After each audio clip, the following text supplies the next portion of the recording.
Like somebody said, you should be able to play any scale anywhere on the neck, and then so I went to this whole thing of trying to do that, and so now when I'm, after playing for years and years and years and years and years, and I get so bored and sick of what I'm doing, it's like, oh wait, just move to some place where you're not as familiar. What up, guys? This is Amar from AmarGuitar.com. In today's video, I share with you a conversation with Scott Murawski from Max Creek and Mike Gordon Band. I got a chance to sit down with Scott when Mike Gordon Band rolled into Albany to play the Egg Amphitheater. I learned a lot from talking with Scott, not only about him and his influences, but he gave some great insights about becoming a better guitar player. I hope you guys enjoy this interview. In terms of this record versus some of the other ones, I noticed that songs are a little bit shorter. How did this record differ from the ones you've done with Mike in the past? It took probably 4 years to write Overstep, because that was kind of the first time that we started writing together, and we were kind of developing the process as we went along, and we got like 10 songs ready for Overstep, and then at the last minute, Mike was like, "We need different songs. We need other stuff." And then so we went back to where we go, which is in North Adams, Mass, and we wrote 10 songs in like probably the way the process goes is that we write music and come up with a basic theory for what the song is going to be about. Like maybe we'll come up with a chorus line or something like that, or a verse line or something, and then we do that. We get together to do that, and then we have every Wednesday night we have a Skype session where we refine the lyrics, where we write the lyrics and refine the lyrics and stuff. And so we've gotten the process down. And so for this album, we had written 17 songs, and some of them, one of them went on the most recent Phish album, Waking Up Dead. Mm-hmm. And then a couple of them went into the Phish's live repertoire, but didn't go on their album. And so we had these 17 songs, and then Mike again was like, "Oh, we need more songs. I have different ideas that I want to do." And so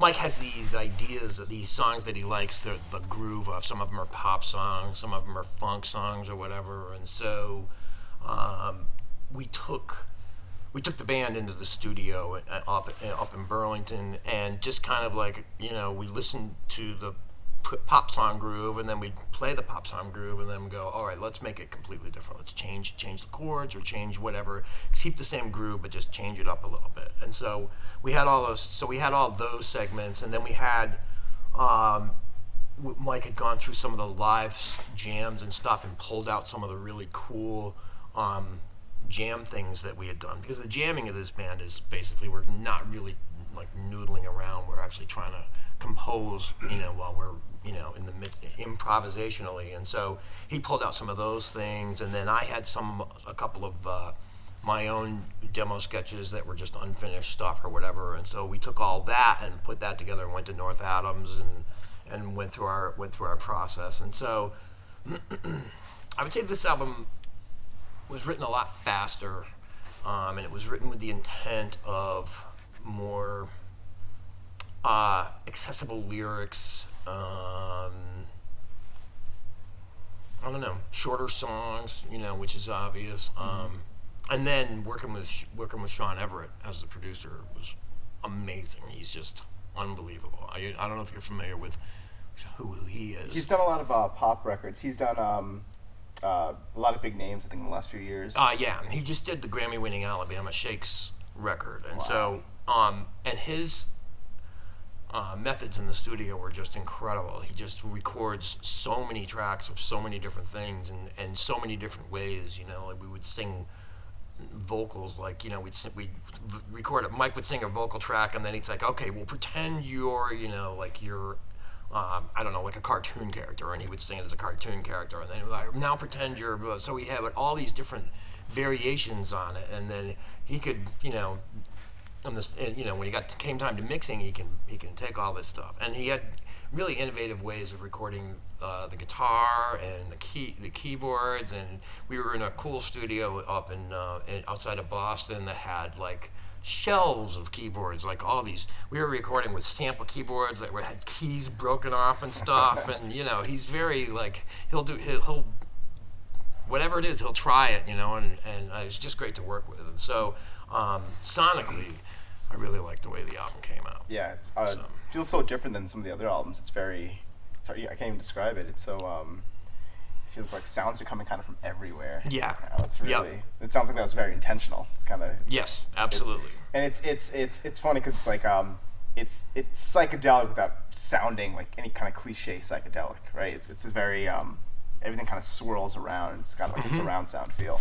Yeah. That's really cool. In terms of guitar, I noticed a lot of tones going on in this record. Was the studio, was that part of it in terms of experimenting, or is that just what you wanted to explore? Well, some of the stuff was already, like I said, some of the songs were gleaned from live stuff, and so the guitar was already there live or whatever. But in the studio, he had all sorts of strange ways to record the guitar to get different tones, like on song Steps in particular, it's just a very, very clean rhythm guitar. And so, but he had me plug into my amp, and then he also had like this vintage Gibson amp, tube amp, this little tube amp, so I was plugged in there, and then I was also plugged directly into the board. And then he had one of those, there's these mannequin heads, they're like $10,000 mannequin head microphones where there's a head, and then there's a condenser mic in each ear to simulate human hearing. And so I was plugged into all these amps out in the main room and then plugged directly into the board, but then I was in an isolation booth and he had the head right in front of my picking hand so he could just pick up the slap of a pick. And so he's got 5 guitar tracks just to get this clean rhythm guitar sound. Oh my God. And so you can tell that he's, that as he's mixing it, that like the bridge on the demo for the bridge, it was an acoustic guitar, but instead of like switching over to an acoustic guitar, he just kind of like turns down the amps and brings up the direct and the head mic, and it just kind of, without being an acoustic, it just has more of that flavor to it. So very innovative. That is so cool. Yeah, everything I've ever heard recorded with one of those binaural mics, it feels so alive and fresh. Yeah, it's a really great tool. What's I'm not familiar with the binaural the mic. Mannequin that's head the mannequin head. Oh, gotcha. Yeah, I mean, on stuff on Let's Go, I think it was like we had a bunch of people in the big room all singing the chant or whatever, and we were all singing around the binaural head. And he had everybody switch places and then sing it again, and then switch places and sing it again. And every time you do that, you just get a little bit different, perspective. That's awesome. Yeah, you really feel like you're there. You're there, yeah. Maybe that's part of the quality of that album, how it feels like very different from the other ones. You've probably told the story before, but about meeting Mike in the 80s. I think you mentioned it was one of the first times you really remember meeting him. About he handed you a tape with a transcription, if you wouldn't mind. He handed me a tape, and he handed me a sheet music, and he said, this is Max Creek playing Emotional Railroad, and this is your guitar solo I transcribed. I'm like, wow. And then he's like, and this is the recording of it, and with Max Creek on one side and me playing bass on the other. I'm like, wow. Around what nice year was that? That would have been early 80s. That's awesome. What was your impression of Mike once he did that? When he did that, I was like, you have too much time on me. That's amazing. So did you listen to the tape? Did you hear it? Yeah, I listened to the tape. How did it sound? It was cool. I mean, he's a good player, obviously. Yeah, but. For sure. That's hysterical. Did you ever hear the story about how he tried to trick the guys from Phish into playing a Max Creek song? Oh, yeah. I know the story well. I don't, so I've only heard the story kind of bastardized and told to me different ways. Well, it's in the book. It's in the Phish book, whatever. Oh, is it? Okay. It is in the Phish book, yeah. Richard Gere's Phish book? The big hardcover one? I'm not sure. But one of them? Which one? Well, okay, one of them. It's in one of the Phish books. Gotcha. I'm not sure which one. I'll have to dig it up But, then. yeah, I mean, he had seen Max Creek do it, and then he went to rehearsal, and he was kind of like, well, let's try this, and and let's try, let's go to a C chord here, and he like kind of presented it as though he was whatever. And then I guess months later, he and Trey came to a Creek show, and then we played the song, and Trey was like, what song was it? Back Porch Boogie. Back Porch, yeah, now I'm reading it. Yeah, that's. And there's a video on YouTube of them doing it. Oh yeah? Yeah. I'll have to check that out. That is really funny. In terms of your influences, I know I heard that you're largely self-taught. Is that right? Yeah. I mean, I was classically trained on piano and classically trained on trumpet, but guitar is all self-taught. Oh wow. So at a very young age, sounds like, with piano and trumpet. I started piano when I was 8. I started trumpet when I was 10, and then I got an electric guitar when I was 12, and that was it. That was it. So the other instruments went out the window. I mean, I still play keyboards. I still, the trumpet. I take it out once a year just to scare people. What was your learning process like? Do you remember as a kid what it was like to learn guitar? When I first got the electric guitar, I played it with my thumb, and then put it in the closet for 2 years, and then somebody asked me to join a band. I couldn't even play. I was in junior high school. Somebody asked me to join a band. I couldn't play, and then so I went to the rehearsal, and they showed me how to play a couple first position chords or whatever, and then I kind of figured out how to play lead on my own with that band, and we were doing stuff like Angatta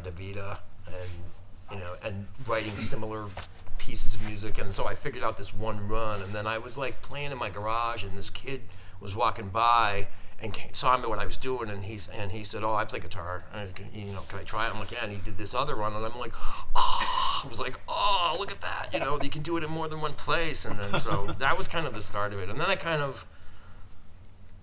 I was just trying to learn stuff that I was listening to. I was listening to Creedence and Zeppelin and Steppenwolf and all this other stuff, learning that stuff. And then when I met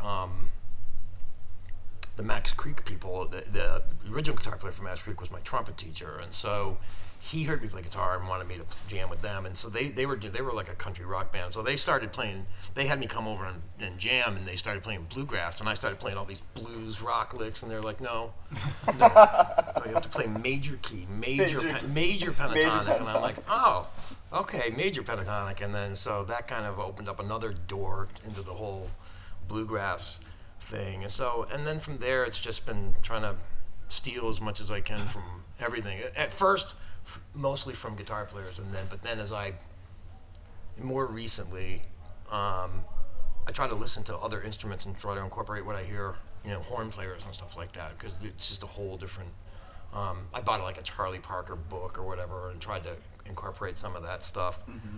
Not all that successfully, but it just opened up my mind enough to say, okay, instead of playing in the same places that a guitar player would play. Like somebody said, you should be able to play any scale anywhere on the neck. And then so I went through this whole thing of trying to do that. And so now when I'm, after playing for years and years and years and years and years, and I get so bored and sick of what I'm doing, it's like, oh wait, just move to some place where you're not as familiar, So I don't know. It's been a process. I try not to practice. I try not to practice because I don't want to go up there and just do all these habitual things. When I'm playing leads, I try to I'm trying to play the melodies in my head instead of putting my fingers where they automatically want to go. So until I need something super fast, then it's like then I got to find the comfortable stuff. Sure. We talk about this all the time. Like when horn players play, the sound has to come from inside them, right? When guitar players, we don't have that. We can let our fingers do the work and not, True, and there's another aspect of that too, in that a lot of the guitar players I know that used to be horn players, I think horn players have a better understanding of phrasing because they have to stop to breathe, and that's something that a lot of guitar players that don't have horn experience, they don't have that kind of insight to it. I mean, I guess you could develop it or whatever, but it seems 100%. More natural. 100%. Yeah, the bass player from Electric Blue, he's a jazz guy in San Francisco now, but he has been going through a big phase of learning Charlie Parker licks and such on the electric bass, and it seems to be a thing in that learning different instruments, solos, and it totally changes the way you play. Well, even learning different instruments. Like I have a bunch of instruments at home. I play the banjo. I play mandolin. I have a baglama saz. I have a pedal steel. So and every instrument, like again, keeps me from practicing the guitar. But when I find that like the more time I put into some other instrument, when I pick up the guitar again, there's insight there. There's something that I've gleaned from it that applies. Sure. I'm guessing a lot of times it's not tangible. You can't specifically say like, oh, this helped me look at it this way, or is it tangible? It can be tangible. Like the Saz, for example, has the cool thing about the Saz is that it has all the regular frets, but a couple of them have frets in between where so you can get those, they do those little trilly things, the microtones or whatever. And so, when I get back to the electric, it's like, I can do, I can just kind of like just shake this note and get the same kind of effect out of it. You know what I mean? That kind of thing. Sure, that is awesome. In terms of learning, do you still kind of pick up, licks off records and learn other instruments, or is that more in your formative days, or is that ongoing? It seems like whenever I'm home and I'm doing some sort of music, I'm always trying to write as opposed to learn stuff, I guess. And sometimes that's informative too. Because I write with a lot of keyboards and loops and things like that. And so then when I try to translate that stuff live, I have to okay, how can I do this? How can I make this, work or whatever? But I don't know. I feel like I can get to anywhere I need to get for the most part on the neck, and so for me it's more about like what kind of melodies do I want to make, and how can I play things that don't sound standardy, or I don't know. Sure.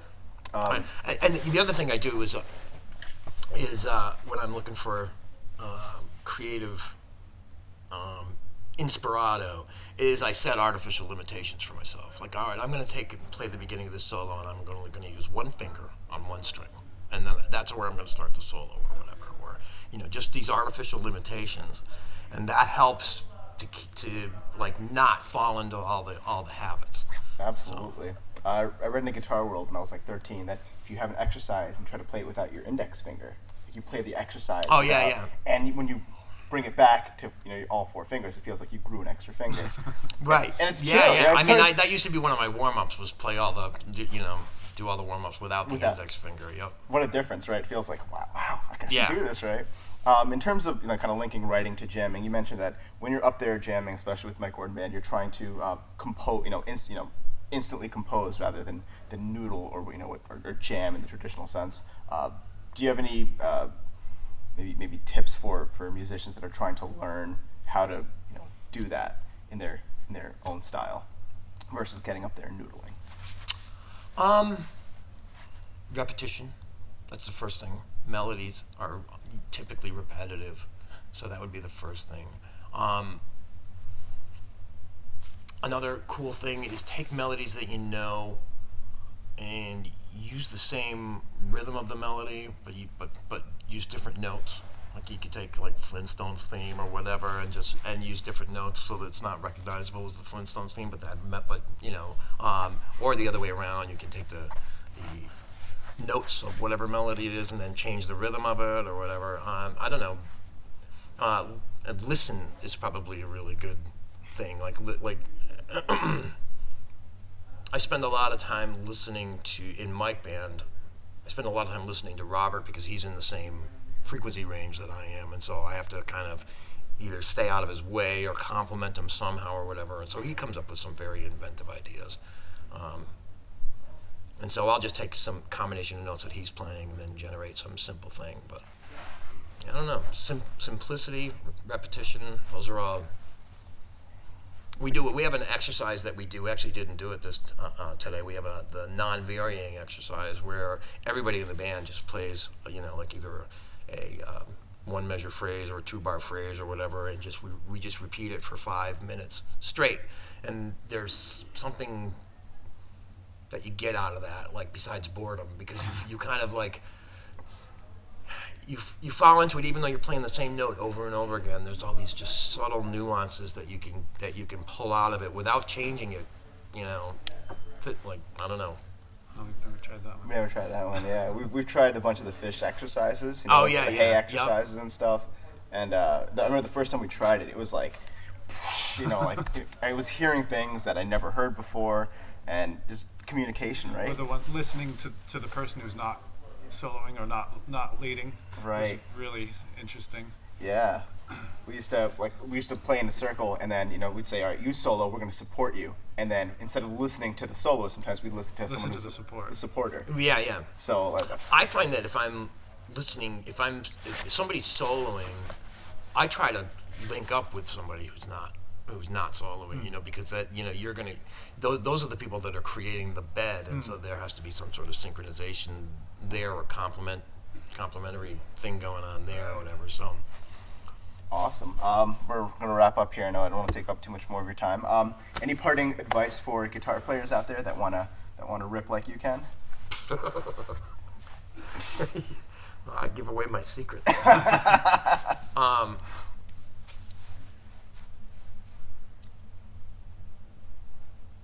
Yeah, I don't know. One note is more meaningful than many.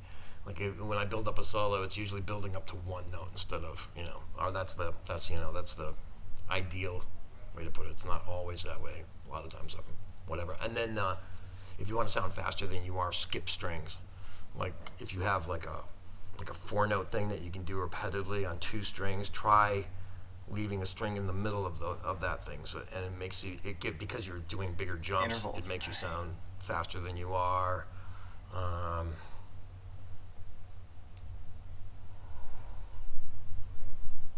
Don't try to sound like anybody else.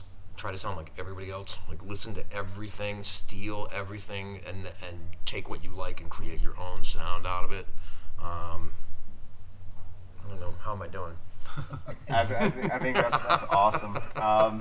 Yeah, Scott, thank you so much for your time. Oh, it's my pleasure. Thanks. Such an honor. I hope you guys enjoyed that interview. I'd like to again thank Scott and management at the Egg for letting me tape this interview. Thank you both. Don't forget to click like and subscribe if you enjoyed this video. Leave a comment letting me know if you had any particular insights that you enjoyed. I'll see you guys in the next video.